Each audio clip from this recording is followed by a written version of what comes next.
Welcome to the Daily TV Mass 40 Days of Lent online retreat. Day 7, The 7 Last Words of Christ. Word 3, Care, with Jesuit Father Michael COUTTS. Jesus said to his mother, "Woman, this is your son." Then he said to the disciple, "This is your mother." A reading according to the Gospel of John.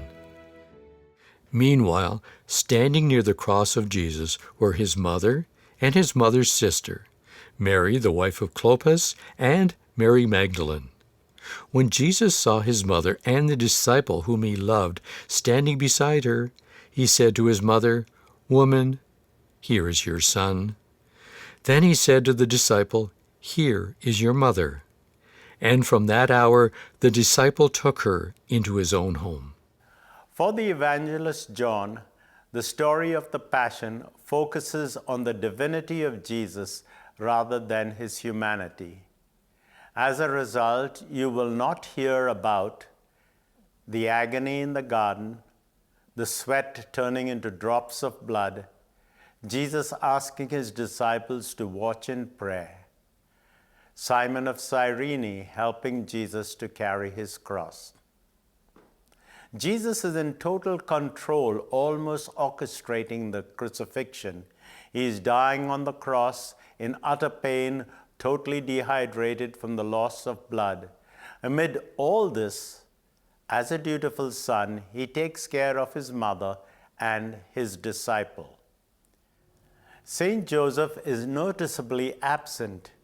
If he were alive, he would have taken care of Mary. Tradition holds him to be an older man. He probably died long before the crucifixion. Did the mind of Jesus wander to the village of Nain after the transfiguration? At that time, the body of the only son of a widow was being carried out for burial. Now Mary was a widow, and her only son was on the point of dying as a common criminal. Even at this hour, Jesus takes steps to see that his mother is provided for after his death. Woman, behold your son. What can we say about Mary? The words of the sequence Stabat Mater expresses it beautifully. At the cross a station keeping stood the mournful mother weeping, close to Jesus to the last. It is a sequence we sing on the feast of Our Lady of Sorrows on September the 15th. Mary would be with Jesus to the end. Where else would a mother be? At the Annunciation, she had said to the angel Gabriel, "Let it be done to me according to your will." Mary had taken care of Jesus as a child. She had fed him, clothed him, taught him how to pray, taught him how to call God Abba, Father. She had seen him go to the synagogue in Nazareth to learn the Torah. Then one day he had left Nazareth. At the age of 12, he had said those mysterious words, "I must be about my Father's business." Now he was entering his public life.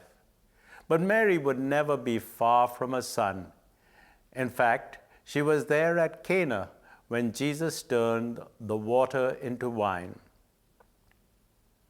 At that time, when she told him that the wine was over, he addressed her, "Woman, what is this of concern to me?"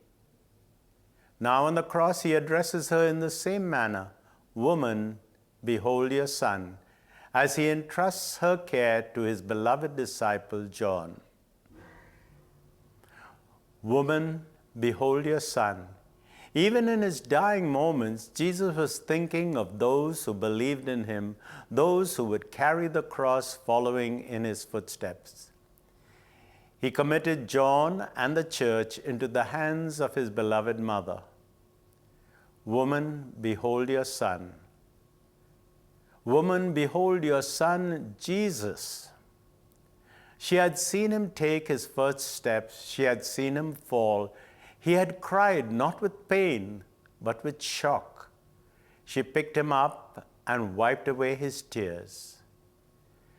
Now Mary walks with him to Calvary. He falls, he cries, not with shock, but with pain. She does not wipe away his tears. She allows Veronica to do that. He falls, but he rises again. She has taught him to get up when he fell. She has taught him well. Woman, behold your son, Jesus. Join us tomorrow for Day 8, the 7 last words of Christ. Word 4, abandonment, with Jesuit Father Michael COUTTS.